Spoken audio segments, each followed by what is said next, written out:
Günaydınlar. Efendim biz memleketimize geri döndük. Bugünkü ilk durağımız Haramtepe.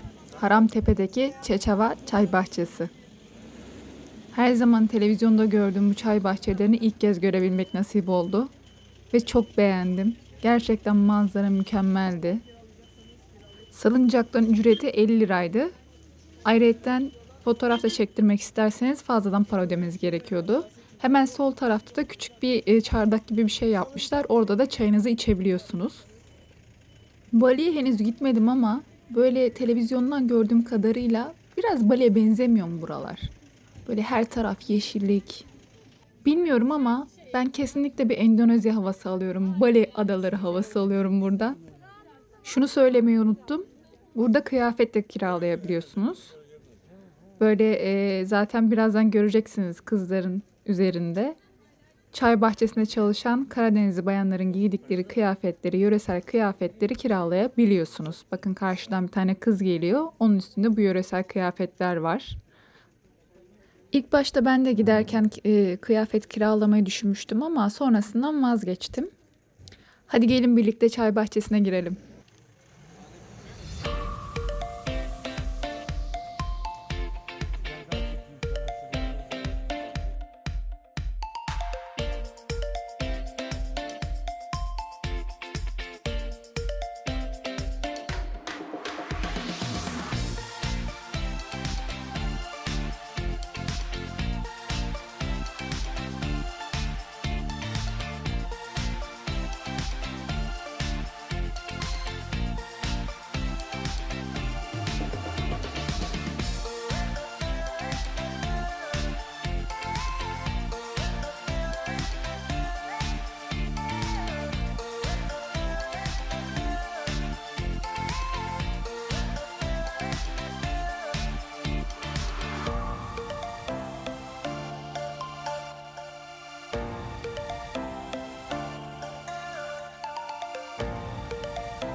Buralarda yürümek biraz zor açıkçası. O yüzden dikkatli yürümek gerekiyor. Çayların üstünde sepetler görüyorsunuz. O sepetler böyle makas gibi bir şeye ait. Onunla birleşik.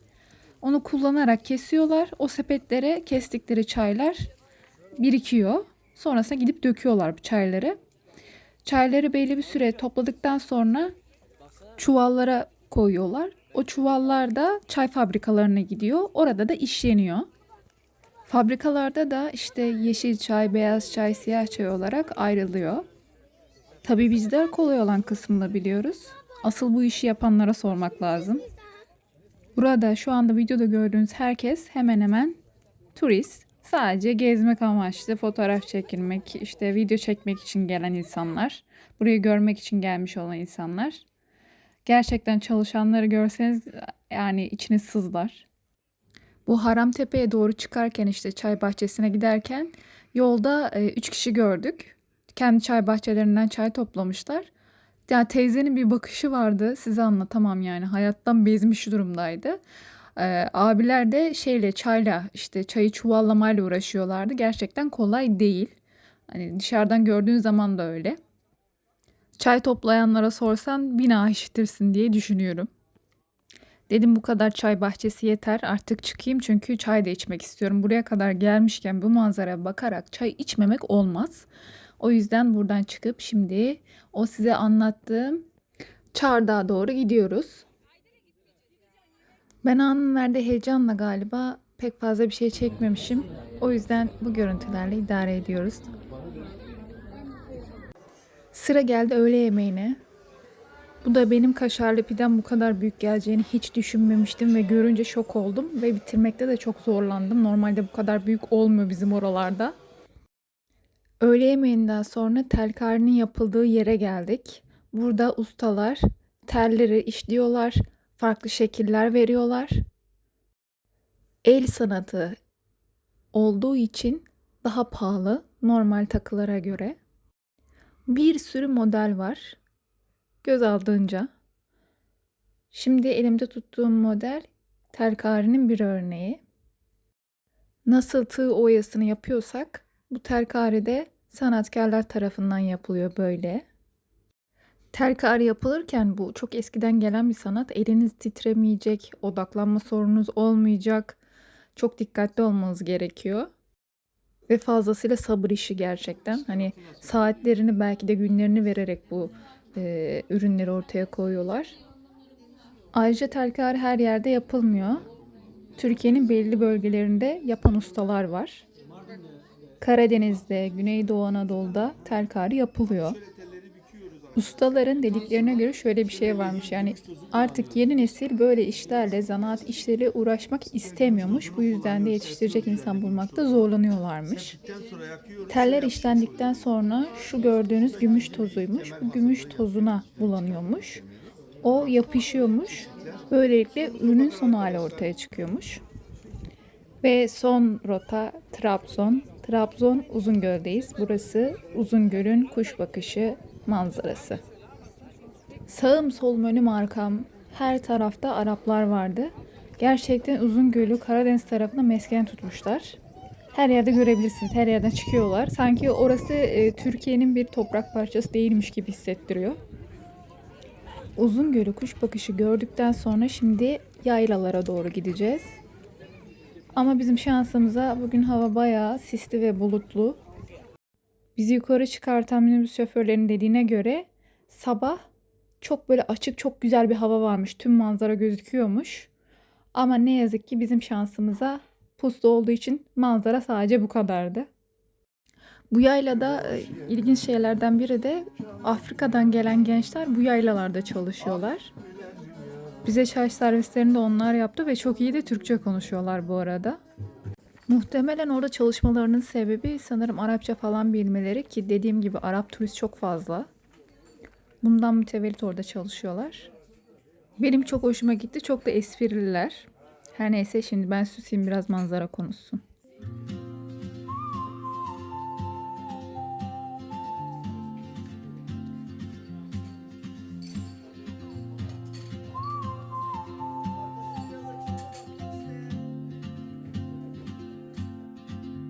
She moves like a map with no borders, a whisper caught in the wind. I see her boots at the corner cafe with a notebook and a grin. She's chasing skies I've never named while I stay in my lane. But something in the way she moves keeps pulling at my chain. Oh, traveler, you carry the sun in your stride, leaving behind what I hold inside. If I don't ask your name today, I may never get the chance to walk beside your wandering dance.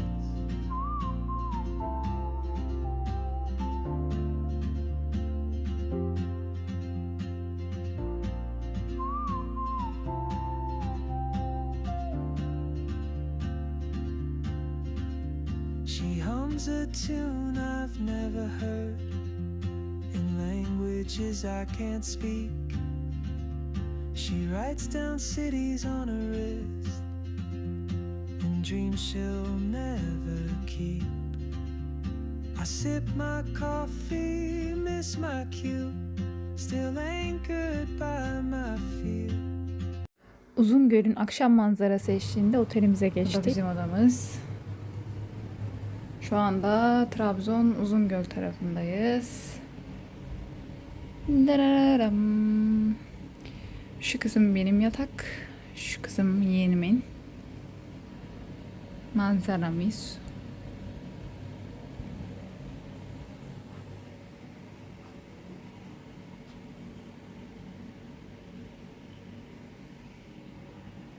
Şöyle. Biz burayı biraz dağıttık tabii. Doğal olarak. Eşyalarımız falan filan. Tekrar manzaramız.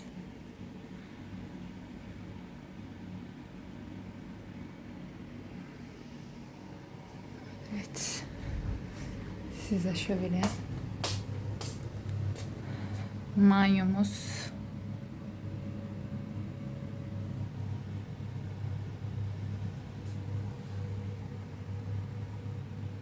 Şöyle bir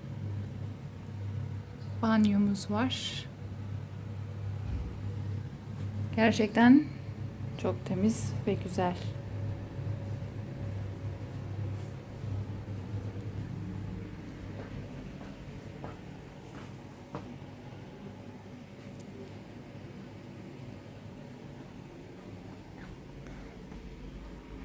Şöyle tekrardan.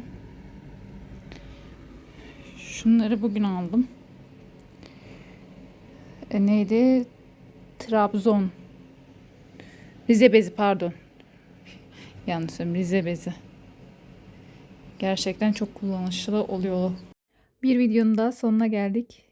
Gelecek hafta farklı bir videoda görüşmek üzere. Kendinize iyi bakın. Hoşça kalın.